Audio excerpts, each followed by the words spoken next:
ہمارے حضرت والد ماجد قدس اللہ تعالیٰ سرہ ایک سچا واقعہ سنایا کرتے تھے کہ بنگال کے ایک نواب صاحب تھے، تو بڑے نواب تھے، زمین جائیداد کے مالک تھے، بڑی تجارتیں تھیں اور روپیہ پیسہ بہت تھا۔ ان کا انتقال ہو گیا تو بڑی دولت چھوڑی، بڑی جائیدادیں چھوڑی۔ ان کا ایک بیٹا تھا اور ایک بیٹی تھی۔ ساری جائیداد اور سارا سرمایہ ان دونوں کی طرف منتقل ہو گیا، مگر وہ دولت جو ملی تھی، سرمایہ جو ملا تھا، اس کو خرچ اس طرح کیا کہ جو صاحبزادے تھے وہ ایک مرتبہ ماچس جلا رہے تھے۔ ماچس جلانے کی جو آواز ہوتی ہے اور اس سے جو بو نکلتی ہے وہ پسند آ گئی، کہ ماچس جلانے سے جو آواز ہے وہ بڑی اچھی لگی اور اس سے جو بو پیدا ہو رہی تھی وہ بڑی اچھی لگی۔ تو کبھی یہ تو بڑا اچھا کام ہے۔ اب صبح شام یہ مشغلہ تھا کہ ماچسوں کے بنڈل آ رہے ہیں اور پیسہ جو ہے ماچسیں خریدنے میں خرچ کیا جا رہا ہے، اور اس کو جلاتے ہیں، اس کی آواز سے لطف اندوز ہوتے ہیں، اس کی بو سے لطف اندوز ہوتے ہیں، اور یہاں تک کہ پوری ماچس کا بکس ختم ہو جاتا ہے۔ پھر دوسری صبح شام یہ مشغلہ۔ صاحبزادے کا تو یہ ہوا۔ صاحبزادی جو تھی بیٹی، وہ کسی دن بازار گئی کپڑا خریدنے کے لیے، تو وہاں کپڑا کوئی پسند آیا تو اس نے کہا بھائی اتنا کاٹ کے دے دو مجھے۔ اس نے وہ تھان کو جو کپڑا بیچنے والے ہوتے ہیں اس طریقے سے ایک دم سے پھاڑتے ہیں، تو وہ جو پھاڑا تو اس پھاڑنے کی آواز پسند آ گئی صاحبزادی کو۔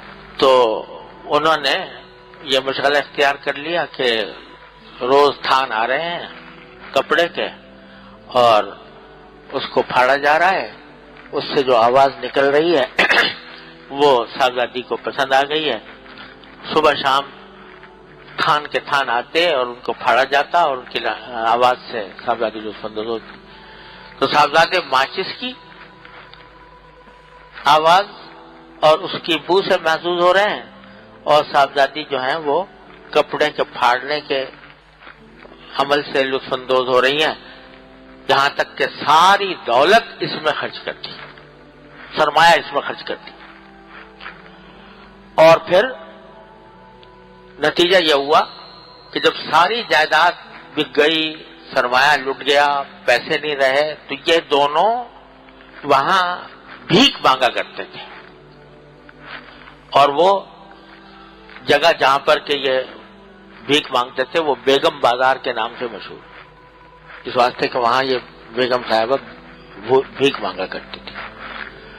تو سارا سرمایہ ضائع کر دیا گائے میں۔ یہ بذرا سی کان کی لذت، وہ بھی ایک خیالی لذت، اس کے اوپر سارا سرمایہ ضائع ہو گیا۔ آج یہ واقعہ اگر ہم سنتے ہیں یا سناتے ہیں، جو بھی سنتا ہے وہ ہنستا ہے کہ ایسے بھی بیوقوف دنیا میں ہوتے ہیں کہ اپنی ساری دولت اس کام کے اندر صرف کر دی۔ لیکن اللہ بچائے، جب مت الٹی ہوتی ہے تو اس طرح ہوتی ہے تو ہم ہنستے تو ہیں اور ان کو بیوقوف بھی قرار دیتے ہیں، لیکن اگر اپنی اعمال پر غور کریں کہ یہ اوقات زندگی کا سرمایہ جو اللہ تبارک و تعالی نے عطا فرمایا ہوا ہے کتنا بڑا سرمایہ ہے۔ ایک مرتبہ اللہ جل جلالہ کا نام لے لے بندہ، سبحان اللہ کہہ دے، الحمدللہ کہہ دے، تو وہ سبحان اللہ الحمدللہ اس کے میزان عمل کا پلہ بھر دیتے ہیں۔ یہ نفع حاصل کرنے کے لیے اللہ تعالیٰ نے یہ سرمایہ دیا ہے، اس لیے دیا ہے کہ آخرت کے لیے سامان کرو، آخرت کی طرف کے لیے نفع تیار کرو، اللہ تبارک و تعالی نے جو وہاں پر نعمتیں رکھی ہیں وہ حاصل کرو، اس کے لیے سرمایہ دیا ہے. اور ہم اس وقت کے سرمایہ کو ضائع کر رہے ہیں، کبھی ایسی باتیں سن کر جو گناہ کی باتیں ہیں، گانا بجانا، فضولیات، غیبتیں کرنا، سننا، جھوٹ سننا اور فضولیات سننا، بیہودہ باتیں سننا. تو ان پر تو ہم ہنس رہے ہیں کہ وہ صاحبزادے اور صاحبزادی اپنے کانوں کی لذت کے لیے انہوں نے سرمایہ برباد کر دیا. مگر ہم جو کانوں کی لذت کے لیے سرمایہ برباد کر رہے ہیں، مجلسیں جمی ہوئی ہیں، جھوٹ بولا جا رہا ہے، غیبتیں ہو رہی ہیں، گانا بجانا ہو رہا ہے، بیہودہ باتیں ہو رہی ہیں اور اس سے لطف اندوز ہو رہے ہیں. تو یہ اس سے زیادہ بیوقوف، اس لیے کہ ان کی تو دولت وہ دنیا کی دولت تھی جو برباد ہوئی، اور ہم جو برباد کر رہے ہیں وہ آخرت کی دولت برباد کر رہے ہیں جو دائمی ہے، ابدی ہے، نہ ختم ہونے والی ہے. یا اگر زبان اللہ تبارک و تعالی نے عطا فرمائی ہے، اس لیے دی تھی کہ اس کو استعمال کرو اللہ تعالیٰ کے ذکر میں، اللہ تبارک و تعالیٰ کے شکر میں، اللہ تعالیٰ سے دعا کرنے میں، اللہ تعالیٰ سے رجوع کرنے میں. ضرورت کے وقت باتیں بھی کر لو، جو ضروری باتیں ہیں وہ بھی کر لو. لیکن مجلسیں جمی ہوئی ہیں، جھوٹ بولا جا رہا ہے، غیبتیں ہو رہی ہیں، بلا وجہ کے تبصرے ہو رہے ہیں، اس میں تو یہ وقت ضائع ہو رہا ہے اور اپنے وسائل ضائع ہو رہے ہیں، سرمایہ ضائع ہو رہا ہے. یہ خسارہ نہیں تو کیا ہے؟ ان الانسان لفی خسر. تو ایک ایک لمحہ اللہ تبارک و تعالی نے قیمتی عطا فرمایا. اس لمحے کی قدر پہچان کر، اوقات زندگی کی قدر پہچان کر اس کو صحیح مصرف میں خرچ کرنا، یہ اگر نہیں ہے تو خسارے کا سودا ہے. ان الانسان لفی خسر. اللہ تبارک و تعالی نے دروازے کھولے ہوئے ہیں اس وقت کو صحیح استعمال کرنے کے. 5 وقت کی نمازیں تو اللہ تعالیٰ نے یاد دہانی کے لیے فرض کر دی، لیکن اور اوقات جو ہیں ان کو بھی اس میں اجازت دے دی کہ بھئی تم اپنے دنیا کے ضروری کاروبار بھی کر سکتے ہو، روزی بھی کما سکتے ہو، کھا پی بھی سکتے ہو. یہ ساری باتیں تمہارے لیے مباح ہیں، حلال ہیں.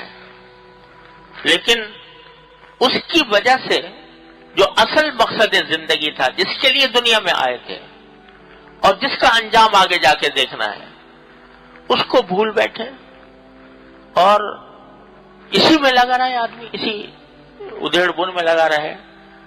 تو اس کا نتیجہ یہ کہ خسارہ جب آخرت کا منظر سامنے آئے گا، نہ جانے کس وقت آ جائے، خدا ہی جانے کس وقت آ جائے. پہلے تو پھر بھی کچھ تھوڑا بہت زندگی انسان کی کچھ اندازہ ہوتا تھا کہ بھئی یہ صحت مند آدمی ہے رہے گا. آج تو دیکھو اپنے آنکھوں کے سامنے واقعات ہیں، قتل و غارت گری کے واقعات ہیں، لوٹ مار کے واقعات ہیں. جانے کب کس وقت کیا ہو جائے، کسی انسان کی جان مال آبرو محفوظ نہیں ہے. اور بیماریاں ایک سے ایک. حدیث میں رسول کریم صلی اللہ علیہ وسلم نے جو پیشین گوئی کی تھی کہ آخر زمانے میں ایسی بیماریاں پیدا ہوں گی جن کے ان کے آباء و اجداد نے سنا تک نہیں ہوگا. ایسی بیماریاں پیدا ہو رہی، بیٹھے بیٹھے آدمی رخصت ہو جاتا ہے. تو اس حالت میں اوقات کو فضول ضائع کرنا یا ناجائز کاموں میں ضائع کرنا، یہ اتنا بڑا خسارہ ہے کہ جس کے برابر کوئی اور خسارہ ہو نہیں سکتا.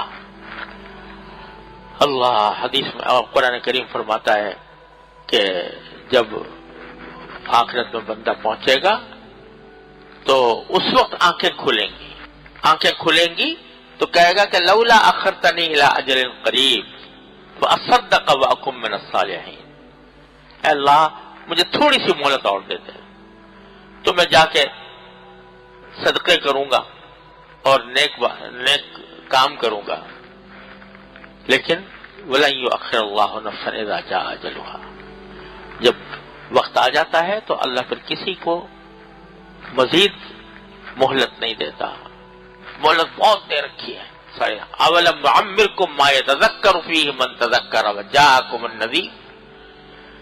وہاں جب کہا جائے گا تو جواب میں یہ کہا جائے گا کیا تمہیں ہم نے اتنی عمر نہیں دی تھی جس میں اگر کوئی نصیحت حاصل کرنا چاہتا تو نصیحت حاصل کر لیتا، اور تمہارے پاس ڈرانے والے بھی آئے تھے، پیغمبر ہم نے بھیجے تھے، کتابیں ہم نے اتاری تھی، پیغمبروں کے وارثین تمہیں یاد دہانی کرتے رہے تھے، تو پھر بھی تم نے اس سے فائدہ نہ اٹھایا.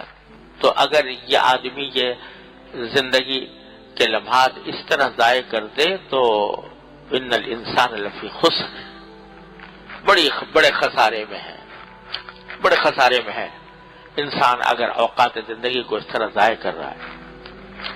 میں نے اپنے والد ماجد قدس اللہ تعالیٰ سرہ سے سنا کہ فرماتے تھے کہ میں اپنے استاد حضرت مولانا سید اصغر حسین صاحب رحمۃ اللہ علیہ جو حضرت میاں صاحب کے نام سے مشہور تھے، ایک مرتبہ ان کی خدمت میں حاضر ہوا تو انہوں نے کہا بھائی آج عربی میں باتیں کریں گے.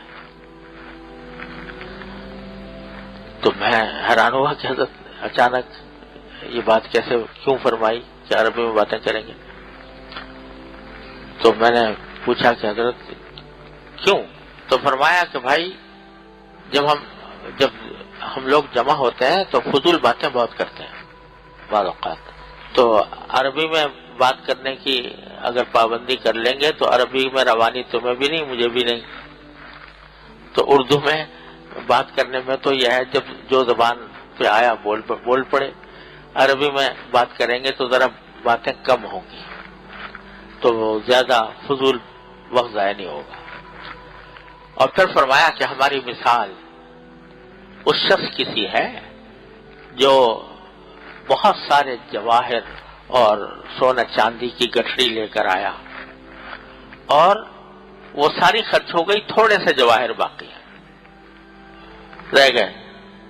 تو اس کو آدمی جتنے احتیاط کے ساتھ خرچ کرے گا تو وہی حمایت ہماری ہے کہ ہم نے زندگی کا جو ماضی ہے وہ گزار دیا جس طرح بھی گزار دیا، لیکن اب تھوڑے سے جتنے لمحات باقی ہیں تو ان کو کسی ایسے کام میں خرچ کر لیں کہ جس میں فضول نہ ہو.